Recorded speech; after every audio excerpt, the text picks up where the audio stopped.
বিজয় পাওয়া যেরকম কঠিন, এই বিজয়কে ধরে রাখা আরো কঠিন। মানুষের মধ্যে একটা প্রত্যাশা তৈরি হয়েছে যে আমরা মানুষকে ন্যায় বিচার নিশ্চিত করব, মানুষের প্রতি জুলুম করব না, ইনসাফ করব, এই এলাকার যেমন উন্নয়ন করব, পাশাপাশি নৈতিকতার উন্নতি সাধন করব। সবচেয়ে বড় বিষয় হচ্ছে মানুষ ইনসাফ চায়, ঠিক কিনা? এই যে আমি এইমাত্র রুম থেকে বেরোবার সাথে সাথেই এওয়াজপুরের দুজন মহিলা বললেন যে তাদের জমি দখল হয়ে গিয়েছে, কালকে রাত্রে করেছে। এখন এই রকমের দখলদারি যদি চলতেই থাকে তাহলে আমাদেরকে ভোট দিয়ে কি লাভ?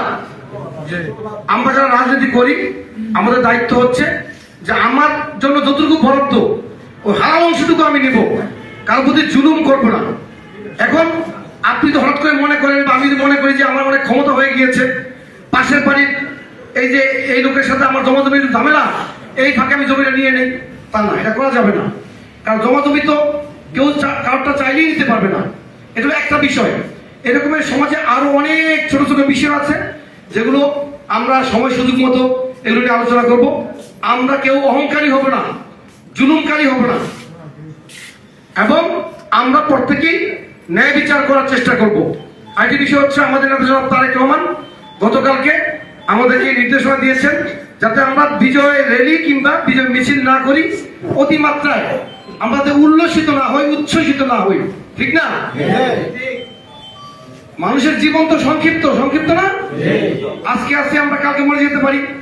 বিজয় মানে দুঃখ কষ্ট এগুলো কিন্তু আরো সংক্ষিপ্ত। আজকে বিজয় আছে, কালকে বিজয় নাও থাকতে পারে। এজন্য আমরা যাতে অহংকারী না হই, কারণ এই 16 বছর অনেকে দাম্ভিকতার সাথে রাজনীতি করেছে না, দেশ শাসন করেছে, দাম্ভিকতার সাথে রাজনীতি করেছে, সমাজের নেতৃত্ব দিয়েছে। তারা ইনসাফ করতে পারুক আর না পারুক, তার নেতৃত্বে ছিল। এই নেতৃত্বটা কি আমি আপনি কেড়ে নিয়েছি? নাই নাই, যিনি কেড়ে নেওয়ার তিনি নিয়েছেন। অতএব আমরা এমন জুলুম করব না যাতে আমাদের নেতৃত্ব আল্লাহ রাব্বুল আলামিন কেড়ে নিয়ে যান, ঠিক আছে? আমরা শুধু মুখে ঠিক আছে বললে হবে না, কারণ গোটা চৌকেশ্বরের এই যে আগামী দিনে ন্যায় বিচার নিশ্চিত হবে কি হবে না, এরা নির্ভর করছে কাদের উপরে? আমাদের উপরে। যে আমাদের ডানে বামে যারা বসে আছেন এই নেতৃবৃন্দ, আমি সবসময় নিশ্চয়ই থাকতে পারবো না। এখানে নেতৃত্ব দিবেন কারা? আপনারা। এখানে যারা আছেন, আপনারা যারা আছেন, এর বাইরে আরো অনেকে আছে হয়তো এই মুহূর্তে এখানে নাই, এরা প্রত্যেকে এখানে নেতৃত্ব দিবেন। অতএব আপনি আগে চিন্তা করবেন যে কেউ একটা বিচার বা সালিশ নিয়ে আসলেন যেখানে ইনসাফের সাথে কি করণীয় আছে, ইনসাফটুকু আগে আপনি সিদ্ধান্ত নেবেন যে এটা করলে ইনসাফ হবে। আপনি নিজেরটা চিন্তা করবেন না। দুই পক্ষকে জিম্মি করে সালিশ করা, টাকা নেওয়া, এগুলি করা যাবে না। মানুষ ইনসাফের আশা করেই কিন্তু আমাদেরকে ভোট দিয়েছে। যাই হোক, আমরা বক্তব্য দীর্ঘায়িত করবো না। এইসব বলার জন্য আমরা একটা সময় নির্ধারণ করব। আজকে তো এখানে সকলে নাই, ভবিষ্যতে কোনো এক সময় আমরা সকলকে নিয়ে এই বিষয়গুলি আমরা আলোচনা করব, এবং আমি যা বুঝি তার চেয়ে আপনারা আরো ভালো বুঝেন। এজন্য আপনাদের কাছ থেকে আমি পরামর্শগুলো গ্রহণ করব।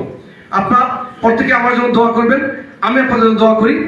গতকালকে যে আমাদের বিজয় হয়েছে এর জন্য আপনারা নিরলস পরিশ্রম করেছেন, প্রত্যেকের কাছ থেকে নেই, এখানে যারা আছেন এবং এখানে অনেকে নাই, যারা কষ্ট করেছেন, প্রত্যেকের কাছে আমি কৃতজ্ঞতা জ্ঞাপন করছি। প্রত্যেকে ধন্যবাদ জানাচ্ছি। প্রত্যেকে আমার জন্য দোয়া করবেন, আমি প্রত্যেকের জন্য দোয়া করি।